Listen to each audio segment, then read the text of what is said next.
She was a nun taken by Vikings, but what they did that night was unholy in a way that would echo far beyond a single shore. It was a June morning on Lindisfarne, the island that sat off the northeastern coast of what we now call Northumbria. Dawn came as it always did, incense and damp stone, voices rising in chant, the small bells that marked the hours of prayer. The priory's wooden walkway creaked under shoes and sandaled feet. Scribes bent over vellum, their quills scratching in a light that slanted through narrow windows. Relics, golden reliquaries, worked brooches, a trove of liturgical silver, rested in locked chests and on guarded altars. The community had lived in this rhythm for decades, often centuries. Prayer, copying manuscripts, tending the poor, visiting the sea for fish and trade. The sea was familiar. It was also where the world could change without warning. From across the water came an unfamiliar sound, a low, steady slap of oars, the hiss of hulls slicing, a line of dark shapes riding the swell. Long ships, with carved prows, sliding into the bay like something out of another world. Men in iron and leather, faces hidden by hoods or helmets, stepping ashore with a harsh, efficient purpose. The priory was no fortress. Its walls offered little resistance to this new form of violence. Quick, targeted, purposeful. The Anglo-Saxon Chronicle, written by contemporaries shocked by the event, records the raid on Lindisfarne in the year 793 as an act that made the heathen infamous across Christendom. Later commentators called it a grievous sacrilege. But the Chronicle does not, and could not, name every victim. Many names were lost. Before the attack had fully unfolded, we can imagine a woman in the choir. This next scene is a representative reconstruction, not a documented biography. Someone who had taken vows years earlier and whose life was bound up in the rhythms of the island. Imagine her standing with others for the psalm at first light, a rosary looped in her hand, fingers ink-stained from copying texts, a frayed habit at her shoulders. Her vocation was prayer, her identity woven into a community that defined her role as servant of God. Then the longships appeared. The chant cut short. Screams rose. The calm of stone and vellum dissolved into confusion. What happened next is partly recorded, partly inferred. Contemporary sources make clear that the raid was brutal by the standards of those who wrote it. Monks and lay brothers were slain, relics and portable wealth taken, the sanctity of the place violated. Some people were slain where they stood, others were bound and taken. The Chronicle insists that the raid was especially shocking because it struck a house of prayer, an explicit attack upon what Christians considered the inviolable. Alcuin of York, writing in the decades that followed, interpreted the strikes through a theological lens, wondering whether such violence might be a sign of divine displeasure or a dispensation allowing evil to test the faithful. His tone is not triumphant, it is anguished. He calls attention to what the chroniclers call the unthinkable, holy men and women exposed to profane violence. We must be cautious here. No contemporary source gives us a detailed forensic account of a named nun's fate that night. That gap is part of the story. Women, and especially religious women of the period, often disappear from the record when violence arrives. Yet the general outlines are well attested.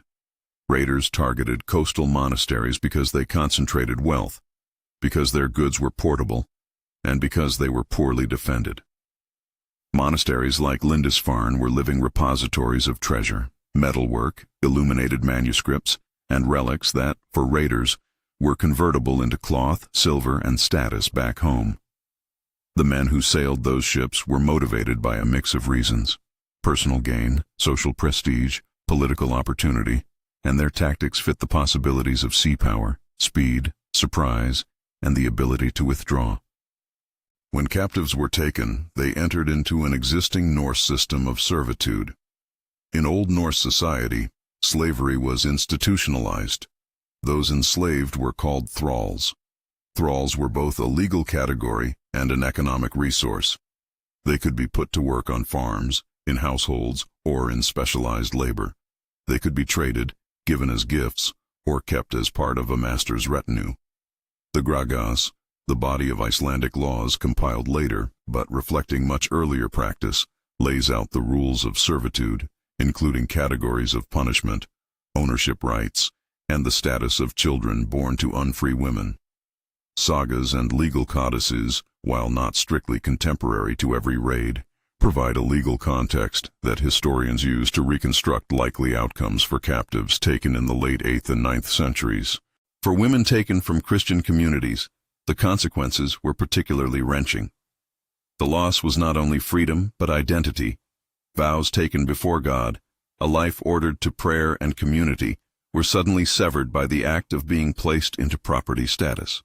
In Norse households, a captive woman could become a domestic servant, a farm laborer, or be at risk of sexual exploitation by her master. I will be careful.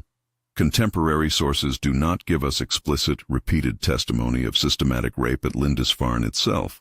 Where the historical record is silent, we must not invent sordid specifics.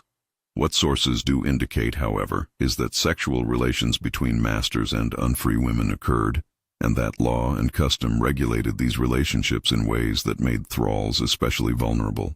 Sagas refer to concubines and household thralls. Legal texts occasionally mention the offspring of such unions and who claimed their status. This legal framework meant that a nun taken in a raid could be forced into labor, compelled into sexual subordination, and stripped of her ecclesiastical protections. How did captives move from Lindisfarne to markets or settlements? The logistics were unpleasantly simple. Raiders needed crew to man ships and to move quickly, so some captives were taken along as labor for the voyage or as human cargo to be sold later. The Norse longship made it feasible to move people across sea routes stretching from Scotland and Ireland to the Irish Sea, into the English Channel, and beyond to continental ports and Scandinavian homelands. Once in Norse hands, captives could be integrated into households or sold in slave markets that connected the North Sea world to broader exchange networks. Some of those trafficked into slavery ended up as domestic thralls in Norway. Others may have been shipped east into the slave economies associated with the Rus, where sources like Ahmad ibn Fadlan provide vivid, if later and culturally distant, descriptions of slave life and funerary practices. Archaeology and genetics add another layer to the picture. Excavations on various North Atlantic islands and in parts of Scandinavia reveal material culture that shows connections to the British Isles, objects, burial rites, and settlement patterns that suggest contact beyond simple raiding. Genetic studies, particularly analyses of mitochondrial DNA in places like Iceland, indicate that many women in early Norse settlements were of British or Irish maternal lineage. That evidence supports what many historians had suspected. Women taken as captives could, and did, become integrated into new communities. Integration, though, was not uniform or necessarily voluntary in all cases. Genetic incorporation can be read as a long-term outcome of a range of experiences from consensual marriage to coerced unions. This complexity, some victims subjected to violence and dispossession, others gradually assimilated into new roles, matters. It resists a single moral narrative. The Vikings were not a monolithic enemy immune to change. They were raiders and settlers, traders and colonists, pagans who eventually converted in many places. But that nuance must not obscure the human cost. For the nuns of Lindisfarne, for their communities, the raid was an existential blow. Liturgical life disrupted, relics scattered, social bonds ruptured. The way contemporaries framed the event tells us as much about medieval fear as about Viking practice. The Anglo-Saxon Chronicle positioned the raid as an outrage. Later, ecclesiastical writers used it to signal an apocalyptic turn, interpreting sudden violence as portents. Alcuin's anguished reflections represent an intellectual and spiritual grappling. If the holy places could be violated, what did that mean for God's care or for human culpability? In the immediate aftermath, monasteries responded pragmatically and institutionally. Some communities fortified. Others began to move treasures inland or to secure relics in safer locations. Liturgical practice adjusted, prayers for protection and apocalyptic texts gained new urgency. For the ruling elite, Lindisfarne's fall exposed vulnerability along the coast and stimulated political responses that ranged from military measures to diplomatic engagements with Scandinavian groups. Over the longer term, Christian communities and Norse newcomers interacted in a variety of ways. Trade persisted, intermarriage occurred, and conversion gradually changed religious landscapes. English coastal society did not simply vanish into conquest. It absorbed, resisted, and at times adopted features of Norse life. Returning to the private side of history, our representative nun helps keep the scale human. Imagine her on the shore as the first light faded, hands bound, a memory of the psalm on her lips, the salt wind in her hair. Perhaps she was placed on a longship, held among other captives, the shore shrinking. Maybe she was taken north, to a household where she had to learn a new language and a new set of rules. Perhaps she was brought into a settlement where she became a thrall, or perhaps she was sold and never seen again by her old community. We do not know. Those are not facts. They are plausible reconstructions grounded in how captive movements worked in this period. What we do know is the shape of loss, a life reordered by violence, a vow interrupted, names removed from the ledger of community memory. Why did raiding monasteries make strategic sense to Norse raiders? The pattern reflects a combination of opportunity and social reward. Ships made quick approaches to shallow coastlines possible. Monasteries were visible, relatively undefended, and often wealthy. Warriors who brought back plunder, silver, slaves, prestige goods, won honor and material capacity to secure allies and status at home. Raiders were embedded in societies with complex incentives. Communal sharing of spoils, familial obligations, and the prestige economy of gift and status. There was also a feedback loop. Successful raids built reputations that encouraged further ventures, and the circulation of wealth across the North Sea tied raiding into a broader pattern of cross-cultural exchange. Sources vary in reliability and perspective, so historians weigh them carefully. The Anglo-Saxon Chronicle is our immediate narrative anchor for Lindisfarne. Its terse entry carries the shock of contemporaries, but it is not a neutral eyewitness account in the modern sense. It conveys the perspective of Christian communities. Alcuin's letters offer theological reaction and an educated voice grappling with meaning. The sagas, composed later and shaped by oral performance, convey Norse social norms and attitudes, but are problematic as direct reportage for 8th century events. Legal compilations like the Gragas provide frameworks for understanding institutions of slavery and dispute resolution, even if they are formally compiled later. External visitors like Ibn Fadlan, who wrote about Rus funerary practices in the middle of the 10th century, describe rituals and attitudes that highlight how the treatment of captives could vary widely across space and time. Finally, archaeology and genetics give material and biological evidence of contact and integration that textual sources sometimes obscure. That mixed evidence base is why historians emphasize uncertainty. We can say with confidence that Lindisfarne was raided in 793, and that the raid shocked contemporaries. We can say that raiding often produced captives who entered servile systems, and that Norse societies had legal and customary practices governing the ownership and treatment of thralls. We can also say that some women taken from the British Isles ultimately appeared in Norse genetic lineages in places such as Iceland. But beyond these structural points, the particulars for any single individual remain speculative unless a source names them. The event's cultural aftershocks were significant. Christian Europe, shaken by the idea that sacral geography could be violated, turned inward, rhetorically at least, toward apocalyptic motifs. Monastic chronologies began to mark time with reference to these incursions. Churches altered prayer formularies and fortified treasures. Political leaders took coastal defense more seriously. And in the centuries that followed, a familiar historiographical arc took hold. The image of the Viking as an unrelenting heathen raider imprinted itself deeply on Christian memory, literature, and law. Yet that image, though not false, is incomplete. In many regions, Viking actors settled, married locals, traded, exchanged ideas, and converted to Christianity. Over generations, legal and religious blending occurred. This messy reality does not redeem acts of violence. It complicates the story. There is another dimension that often goes unremarked: how the loss and dispersal of skilled religious women affected local culture. Nuns were not just contemplatives. They were scribes, educators, and carers. Their removal could have ripple effects on literacy, on the copying of liturgical texts, and on social welfare in their home communities. The eradication of a scriptorium's labor force meant fewer manuscripts and a thinning of textual tradition in certain locales. Those institutional losses compound the personal tragedies we have already considered.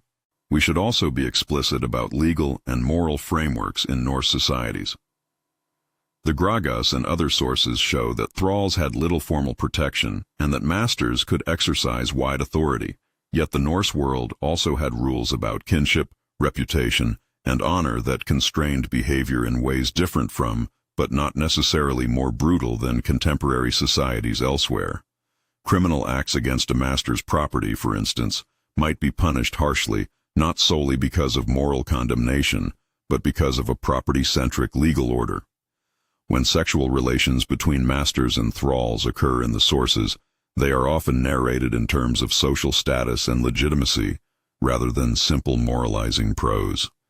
That legal backdrop explains both vulnerability and possibilities for eventual change in status, manumission, marriage, or the gradual social assimilation of captive women into new households.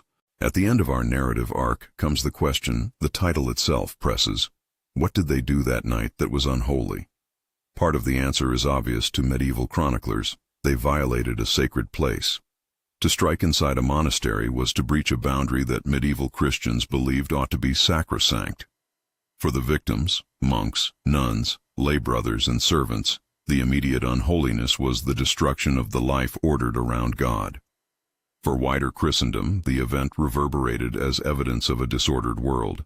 But there is another quieter unholiness in the story, the erasure of names. Where records survive, we have a litany of places and actions. Where they do not, we have absences, women whose names and vows vanish under the sweep of events. That erasure is a moral harm in itself. In a final note of historical humility, while later accounts and archaeological traces allow us to reconstruct patterns, we must resist turning representative reconstructions into certain facts for specific individuals. The she of the title stands for many possible experiences. She could have been subjected to forced labor, to the unchosen intimacy of a master's household, to the trauma of separation. She might, in other cases, have found a path to a new life, an uneasy integration that, over generations, contributed to the genetic and cultural tapestries of places like Iceland and mainland Scandinavia. The ambiguity is part of the historical truth. If this trace of Lindisfarne and the fate of captured women speaks to you, subscribe. This series explores the real stories behind famous raids and the human lives that fuel them. As memory and reconstruction close around this story, consider the legacy. The raid of 793 did not create the Viking world. It revealed its capacities and set a tone of dread that shaped centuries of writing and law. It compelled monasteries to rethink safety, it spurred political and military responses, and it shaped Christian imaginations about the other. Yet the archaeological and genetic record, and the later conversion of many Norse peoples, remind us that contact was never only violent or only peaceful. It was messy, multi-layered, and human. So the moral charge of the title, that something unholy happened to a nun taken by Vikings, holds in several senses. There was the sacrilege of invading a house of prayer. There was the personal violence of dispossession and the legal frameworks that made human beings into property. And there was the cultural erasure that silence enacts on victims whose names did not survive. Remembering these losses does not simplify history into heroes and villains. It insists the past be seen with both sorrow and complexity. For a deeper dive into the sources mentioned here, the Anglo-Saxon Chronicle entry on 793, letters of Alcuin, the legal texts collected as the Gragas, saga material, Ibn Fadlan's observations, and recent archaeological and genetic studies of Norse settlements. Check the description and the playlist linked at the end.